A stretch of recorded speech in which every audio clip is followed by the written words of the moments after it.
pagi anak-anak kelas 9 SMP Kristen Kalvari Bekasi ya. Kita akan lanjut untuk materi informatika kita.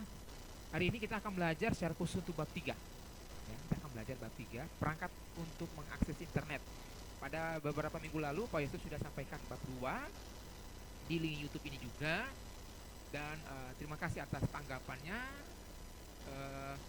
Dan hari ini kita akan belajar secara spesifik lagi. Tapi sebelumnya mari kita memulai dengan doa. Bapa di sorga, terima kasih Engkau memberkati kami melalui kelas daring kelas 9. Tuhan tolong supaya anak-anak bahkan juga hamba-Mu yang akan menyampaikan materi diberkati oleh Tuhan. Terima kasih Bapak, dari awal sampai pada akhirnya Tuhan memberkati kelas kami. Di dalam nama Yesus kami berdoa. Haleluya. Amin.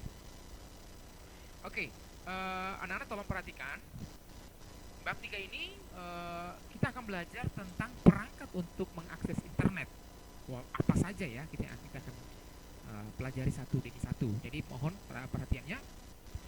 Oke, kata kunci dari materi ini adalah perangkat input, klik, pointer, modem, prosesor, chip, memori, instruksi, caching, kapasitas, transfer, resolusi. Itu kata kuncinya. Jadi dalam bab 3 ini paling tidak anak-anak akan mendengar ada apa itu perangkat input, klik, pointer, dan seterusnya. Oke, nah kita lanjut. Nah, komputer yang biasa anak-anak atau kalian gunakan terdiri atas beberapa bagian perangkat keras, ya. Oke, masih ingatkah kamu apa ini maksud dengan perangkat keras? Ya, input device, ya. Kita lihat baik output device, ya, yang kita pelajari dalam kelas-kelas sebelumnya. Nah, perangkat keras komputer terdiri atas perangkat input atau input atau masukan, perangkat proses untuk memproses data yang masuk, perangkat penyimpanan untuk menyimpan data dan informasi, serta perangkat keluaran atau output untuk menampilkan hasil pengolahan. Input device, proses device maupun output device. Jika kamu sudah memiliki satu unit komputer, perangkat apa saja yang harus ditambahkan supaya kamu dapat mengakses internet? Ya, ini pertanyaan sederhana. Sudah punya komputer di rumah, terus perangkat apa saja harus kita tambahkan supaya kita dapat mengakses komputer, internet? Lalu bagaimana memasang perangkat tambahan yang dibutuhkan untuk mengakses internet? Sudah beli semuanya, lalu bagaimana memasangnya? Kita akan pelajari satu demi satu. Poin A, perangkat input atau input device. Perangkat input merupakan perangkat yang digunakan untuk memasukkan data. Berikut adalah perangkat masukan yang biasa digunakan dan untuk mengakses internet, ya. Anak-anak perhatikan satu demi satu. Yang pertama adalah keyboard. Nah, keyboard sebagai alat input yang memiliki beberapa tombol yang berfungsi untuk memasukkan data atau perintah dengan cara diketikkan. Ya, yang pertama adalah keyboard. Tombol-tombol pada keyboard diantaranya tombol alfabet huruf A sampai dengan Z, angka 0 sampai dengan angka 9. Beberapa simbol matematika dan tombol lain dengan fungsi yang berbeda-beda, seperti contoh ya, tombol kontrol, tombol alt, tombol caps lock, ya, tombol enter, tombol shift, tombol escape, dan lain-lain dan seterusnya. Lalu yang kedua adalah mouse. Berbeda dengan keyboard, memasukkan data atau memerintah menggunakan mouse adalah dengan cara klik, ya, menekan tombol sebelah kiri mouse, drag, menggeser sambil menekan tombol kiri mouse, double klik, menekan tombol kiri mouse 2 kali dengan cepat, atau klik kanan, menekan tombol mouse sebelah kanan. Coba anak-anak bisa praktek langsung di depan komputer masing-masing, coba caranya gitu ya. Kamu akan menemukan sesuatu yang bergerak jika mouse digeser-geser. Sesuatu yang bergerak itu disebut pointer, ya. Coba geser, coba ini, coba nah ini Pak Yosef coba gerakan, akan menemukan, ya. Itu disebut dengan pointer. Lalu yang ketiga adalah modem dan saluran telepon. Perangkat tambahan supaya komputer dapat digunakan untuk mengakses internet ialah modem.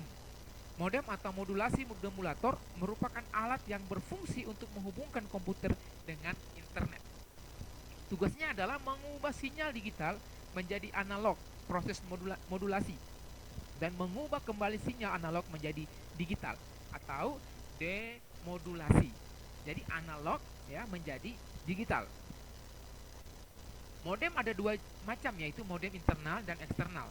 Modem internal adalah modem yang dipasang di dalam sistem komputer berupa kartu Modem eksternal adalah modem yang dipasang di luar komputer. Ya, modem dapat membuat komputer saling berhubungan satu sama lain melalui saluran telepon. Komputer mengirim sinyal-sinyal digital untuk menghasilkan gambar, suara, dokumen, program, dan lain-lain. Karena saluran telepon dirancang untuk meneruskan suara atau sinyal-sinyal analog, maka sinyal digital dari komputer diubah menjadi sinyal analog supaya dapat melewati saluran telepon atau sebaliknya. Saluran telepon yang bisa digunakan selain telepon yang menggunakan telepon kabel dapat juga berupa telepon seluler. Oke, yang kedua adalah perangkat proses atau process device. Nah, CPU, Central Processing Unit. Data dan perintah yang dimasukkan melalui perangkat input pada saat mengakses internet selanjutnya akan diproses oleh perangkat proses yang disebut dengan prosesor atau biasa disebut CPU, Central Processing Unit. Yaitu bisa lihat ilustrasi pada gambar. Nah, proses ini berupa chip yang terdiri atas jutaan IC. CPU terdiri atas dua bagian utama, yaitu unit kendali atau control unit. Unit ini bertugas untuk mengatur dan mengendalikan semua peralatan yang ada pada sistem komputer, seperti membawa data dari alat input ke memori utama untuk diolah, kemudian menampilkan pada layar monitor. Juga mengartikan instruksi-instruksi dari program komputer. Jika instruksi berupa pengolahan data, aritmatika, atau logika, maka unit kendali akan mengirimnya ke ALU. Yang kedua, unit aritmatika, logika, atau ALU. Unit ini bertugas melakukan perhitungan matematika sesuai dengan instruksi program dan melakukan keputusan dari suatu operasi logika sesuai dengan instruksi program. Yang ketiga adalah memori, ya, atau C memori. Pada saat kamu menggunakan komputer untuk mengakses internet, hasilnya akan langsung disimpan oleh memori yang terletak di dalam casing sistem unit.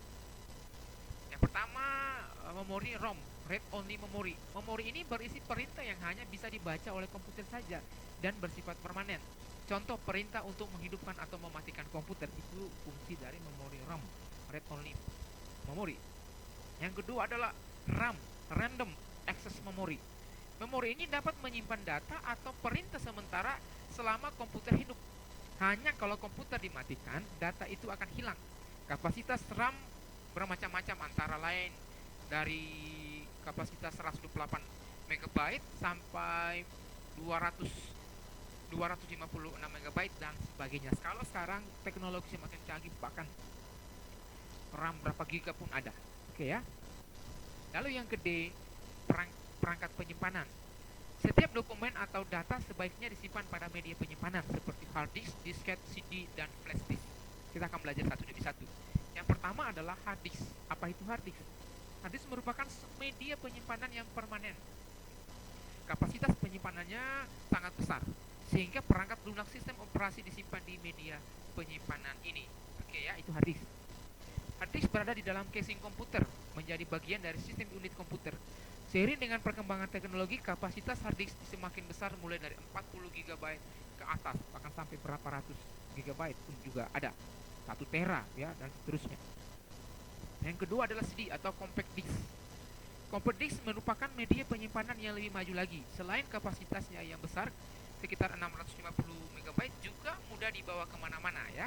Itu contoh ilustrasi gambarnya. Media ini berbentuk piringan kecil yang tipis dan memiliki lubang di tengah. Perhatikan gambar ya, tadi 3,8. Untuk menyimpan data ke dalam CD diperlukan hardware khusus, yaitu CD RW ya, CD-ROM, serta serta perangkat lunak khusus seperti Nero. Macam-macam Nero tergantung ya yang anak-anak punya. Lalu yang ketiga adalah flash disk. Flash disk merupakan media penyimpanan dengan kapasitas cukup besar dan praktis dibawa kemana-mana dan mudah digunakannya, sehingga alat ini banyak digunakan, dari mulai 1 giga, 4, 8, dan seterusnya. Flash disk biasanya dilengkapi dengan USB port atau alat untuk memasukkan flash disk ke komputer. Dengan alat ini kamu bisa transfer data dari komputer satu ke komputer lain dengan sangat mudah. Nah, yang bagian E, perangkat keluaran. Seluruh hasil pengolahan data berupa informasi, situs web, dan lain sebagainya akan ditampilkan di layar monitor. Monitor memiliki kesamaan dengan televisi, baik dari segi ukuran layar maupun bentuknya. Bentuk monitor mulai dari layar cembung sampai layar datar tipis atau flat.